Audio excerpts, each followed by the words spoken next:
responsible sa ilang kaugalingon kung dili na hiyaan. Dili pa ng panahon, okay, at least kung nagpanangga ta sa atong anak, yung mga nakabalo sila, yaw-yawan ang maestra ninahan. Biyain na diri kay naara ko diri sa Uy, sila kay abrihan na ang room. Hindi na biyan sila na sa maestra ko man mukaon sa sulod. Ato ra sulod ng mga bata di na pagawson.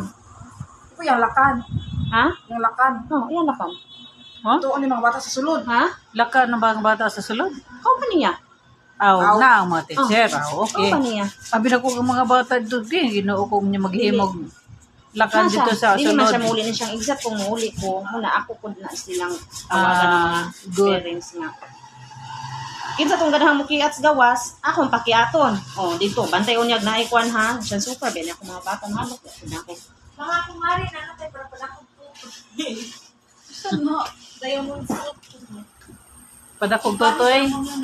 Kanya, kung dako nagtutoy, naipahiyos. Tingis siya yan. Ha? So, nabombahan og hangin naga. Sabon? Sabon niya mo dako ang tutoy. Sagod na na yung mga mutuan na chemicals kay na. na yung mga artista gamit man gani og Mao. kuan na ilahang tutoy. Paupira man gani. Paupira kay ulay Mahal pa kayo. tutoy upuan. Mahal kayo gasto ana.